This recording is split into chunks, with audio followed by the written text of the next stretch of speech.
ಸಾಕಷ್ಟು ಆಗ್ರಹವನ್ನು ಕೇಳಿಬರ್ತಿದೆ. ಏನಾದರೂ ಆಗಿದೆಯಾ ಏನು? ಇಡೀ ರಾಜ್ಯಾದ್ಯಂತ ನನ್ನ ಸಮುದಾಯದ ಜನ ಆಗ್ರಹವನ್ನು ಮಾಡಿದ್ದಾರೆ. ಎಲ್ಲ ಜಿಲ್ಲೆಗಳು, ನನ್ನ ಜಿಲ್ಲೆ ಹುನಗುಂದ ಮತಕ್ಷೇತ್ರ ವಿಶೇಷವಾಗಿ ಈಗಾಗಲೇ ಬಂದು ಬೆಂಗಳೂರಲ್ಲಿ ಠಿಕಾಣಿ ಕೂಡ ಹೂಡಿಬಿಟ್ಟಿದ್ದಾರೆ.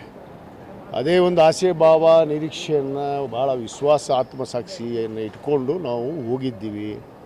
ಈಗಾಗಲೇ ನಮ್ಮ ವರಿಷ್ಠರು, ನಮ್ಮ ASC ಅಧ್ಯಕ್ಷರಂತ ಮಲ್ಲಿಕಾರ್ಜುನ್ ಖರ್ಗೆ ಸಾಹೇಬರು, ನಮ್ಮ KC ವೇಣುಗೋಪಾಲ್ ಸಾಹೇಬರು, ರಣದೀಪ್ ಸಿಂಗ್ ಸುರ್ಜೇವಾಲಾ ಅವರು ಮತ್ತು ನಮ್ಮ ಮುಖ್ಯಮಂತ್ರಿಗಳಂತ ಸಿದ್ದರಾಮಯ್ಯ ಸಾಹೇಬರು, ಮಾಜಿ ಮುಖ್ಯಮಂತ್ರಿಗಳಂತ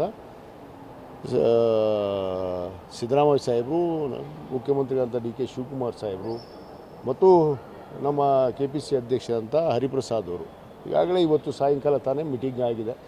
ಬಹುತೇಕ ಸೋಮವಾರ ಆಗ್ಬೋದು ಅಂತ ಒಂದು ಒಳ್ಳೆಯ ನಿರೀಕ್ಷೆ ಆಶಾಭಾವದಲ್ಲಿ ನಾವು ಕೂತಿದ್ದೀವಿ. ಬಹುತೇಕ ನಮ್ಮ KPC AICCಯ ಪ್ರಧಾನ ಕಾರ್ಯದರ್ಶಿಗಳು ಬಂದು ಅದರ ಖುದ್ದಾಗಿ ಅವರೇ ಆ ಪಟ್ಟಿಯನ್ನು ಅನೌನ್ಸ್ ಮಾಡ್ತಾರೆ ಅನ್ನೋದು ಕೂಡ ಒಂದು ನಮಗೆ ಒಂದು ಮಾಹಿತಿ ಬಂದಿದೆ.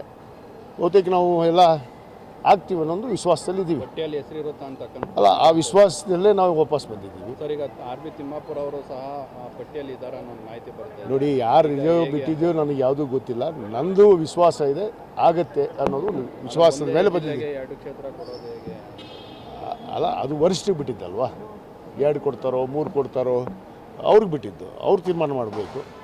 ಆದರೆ ನಾನು ಒಬ್ಬ ಪ್ರಬಲ ಆಕಾಂಕ್ಷಿ ಅನ್ನೋದು ಅವ್ರಿಗೆ ಗೊತ್ತು ಮತ್ತು ಅರ್ಹತೆ ಅಂತ ನಾನು ಕೇಳ್ತಾ ಇದ್ದೀನಿ ಅನ್ನೋದು ಕೂಡ ಗೊತ್ತಿದೆ. ನೀವು ಸಣ್ಣ ಆಗ್ಬೇಕಲ್ವಾ? ಅದು ಒಂದು ಉತ್ತಮ ಆಹಾರದಿಂದ ಸಣ್ಣ ಆಗ್ಬೇಕಲ್ವಾ? ಪ್ರತಿದಿನ ನಮ್ಮ ಜೀನಿ ಸ್ಲಿಮ್ನ ಯೂಸ್ ಮಾಡಿ ಯಾವುದೇ ಸೈಡ್ ಎಫೆಕ್ಟ್ ಇಲ್ದಂಗೆ ನೀವು ಸಣ್ಣ ಆಗ್ತೀರಾ.